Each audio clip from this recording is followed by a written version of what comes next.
আজ আলোচনার বিষয়বস্তুটা হলো পর্দা সম্পর্কে। আমাদের যেহেতু রোজা সামনে, রমজান সামনে, সেই জন্য আমাদের পর্দার অনেক ঘাটতি, ঠিক না? তো আল্লাহ পবিত্র কোরআনের একটা আয়াতের মধ্যে বলেন, ওয়াকরনা ফি বুয়ুতিকুন্না ওয়ালা তাবাররাজনা তাবাররুজাল জাহিলিয়াতিল উলা।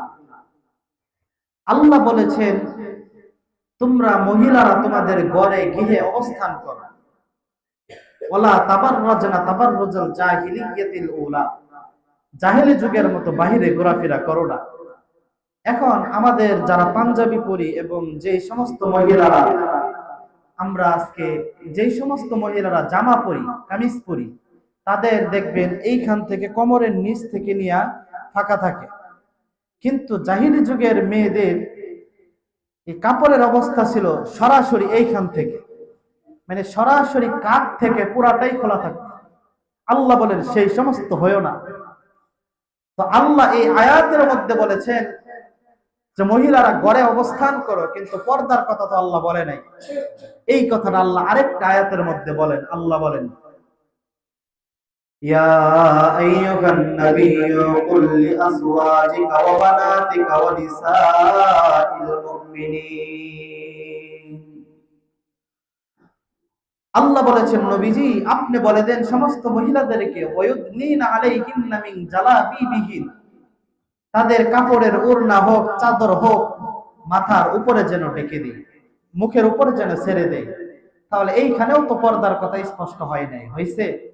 শ্রেষ্ঠ মুফাসসির, পৃথিবীর শ্রেষ্ঠ মুফাসসির আব্দুল্লাহ ইবনে আব্বাস বলেন যে পর্দা দ্বারা উদ্দেশ্য হইল মহিলাদের সবসময় ঘরে অবস্থান করবে এবং বাহিরে যে সময় তাদের দরকার হয় তারা যেন পুরাটা শরীর ঢেকে কালো বুরকার মাধ্যমে বাহিরে বের হয়। এর দ্বারা একজন পুরুষ আর একজন মহিলার মধ্যে পার্থক্য করা সহজ হয়ে যাবে। এই কথা বন্ধ করো, এই সামনে ফেরো সবাই। আমার ভাইয়েরা, পর্দা কেমন ভাবে করা লাগবে এই ব্যাখ্যা হযরত ফাতেমা রাদিয়াল্লাহু তাআলা আনহা শিখায়া গেছেন। ও গাজীপুরের মা বোনেরা, হযরত ফাতেমা রাদিয়াল্লাহু তাআলা আনহা একদিন তার ছেলেগুলোকে বললেন, ছেলেগুলো গোসল করায়া দিলেন, ডাক দিয়া বললেন, হাসান হোসাইন যাও যাও যাও, বাবার কাছে যাও, বাবার কাছে গিয়া বলো আমার মা আপনাকে দাওয়াত দিছে, আমার মা আপনাকে সালাম জানাইছে। আমার ভাইরা হযরত আলীর কাছে গিয়া যখন বলা হইল, ও বাবা গো, আমার মা আপনাকে বাড়ি যাওয়ার জন্য বলছে, আমার ভাইরা হযরত আলী মনে মনে চিন্তা করলেন, আমার স্ত্রী আজকে আমার শ্বশুর ঘরে যাওয়ার পর ৬টা মাস পর্যন্ত ভালো মতো খানা খাই না, মুসকি হাসিও দেয় না, নিশ্চয় আমার সঙ্গে গোপনে কোনো আলাপ করবে। আমার ভাইয়া হযরত আলী দেরি না কইরা মুহূর্তের মধ্যে বাড়ি চলে গেলেন আর ডাক দেয়া বললেন, বাড়ির স্ত্রী রে, কি জন্য তুমি আমাকে ডাক দিছো? আমার ভাইরা হযরত ফাতেমা রাদিয়াল্লাহু তাআলা ডাক দেয়া বললেন, স্বামী গো, আমি তো আজকে রাতে মরে যাইব, আমার জন্য কবর খনন করেন, আমাকে আপনি দাফন কাফন করে দেন। আমার ভাইয়া হযরত আলী ডাক দিয়ে বললেন, ফাতেমা তুমি আজকে মরে যাইবা, এই কথা তোমাকে কে বলেছে? বলে, আমার বাবা আমাকে বলেছে, আমার আল্লাহ আমাকে জানাইছে আমি আজকে রাতে মরে যাইব। আমার ভাইয়া জীবিত মানুষ ভাইয়া ডাক দিয়ে বললেন, স্বামী গো, আমাকে গোসল করে দেন, আমাকে রাতে থাকতে থাকতে জীবন দাফন দিয়া দিবেন। এর কারণ হইল সকালবেলা আমি মরে গেলে, আমার সকালবেলা দাফন দিলে আমার শরীর কতটুকু লম্বা ছিল, কতটুকু ফর্সা ছিল, কতটুকু ছোট ছিল, কতটুকু বড় ছিল, আমার বুঝে ফেলবে, পর্দা ভেঙে যাইবে। ও আমার সোনার ভাইরা, ও আমার মা বোনেরা, বাড়িতে বৈশা বৈশা বয়ানটা শুনেন। আমার ভাইরা রে, মরার পর একজন মানুষ চিন্তা করলেন, মরার পরে তার অবস্থা কি হইবে? মরার পরে যদি পর্দার অবস্থা চিন্তা করেন, ও আমার মা বোনেরা রে, আপনি কি পর্দার সহিত থাকতে পারবেন না?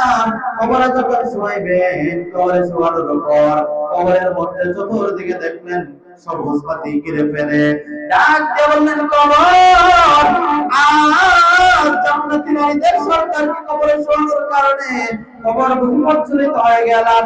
কবর বললেন, না না না, আজকে আমি ফাতেমাকে চিনি না, আমি আজকে কোনো কিছুই চিনি না, আমি আজকে চিনি আমল। আমার ভাইরা রে, প্রত্যেকটা মানুষ মা বাবার খেদমত করবেন। দাঁত থাকতে মানুষ দাঁতের গুরুত্ব বোঝে না, চোখ থাকতে মানুষ চোখের গুরুত্ব কোনোদিন দেয় না। এরকম বাবার ভাইরা আমার, যতদিন মা বাবা বেঁচে থাকে মা বাবার গুরুত্ব কিন্তু দিতে পারে না। এই জন্য আমার ভাইরা রে, মা বাবার কবরের আযাব বন্ধ করার লক্ষ্যে আমার মহিলা মা বোনেরা সামনে রমজান মাস, আমার আল্লাহ রাব্বুল আলামিন জানিয়ে দেয়, কোন মহিলা চারটা কাজ করতে পারলে আমার আল্লাহ মা ফাতেমার সাথে জান্নাতে পৌঁছে দিবে।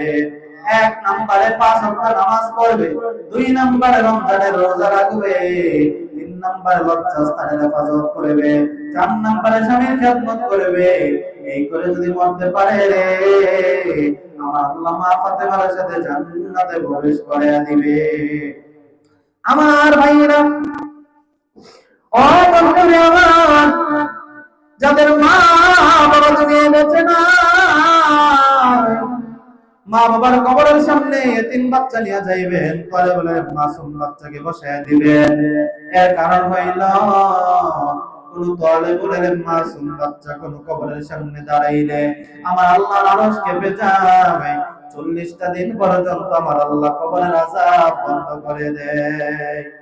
আমার ভাইয়েরা, আল্লাহ প্রত্যেকটা মা বোনদেরকে পর্দার সহিত চলার তৌফিক দান করেন। সবাই বলেন আমিন। ওয়া আখিরু দাওয়ানা আলহামদুলিল্লাহি রাব্বিল আলামিন। যারা সুন্নাত পড়ি নাই ক্বাবলাল জুমার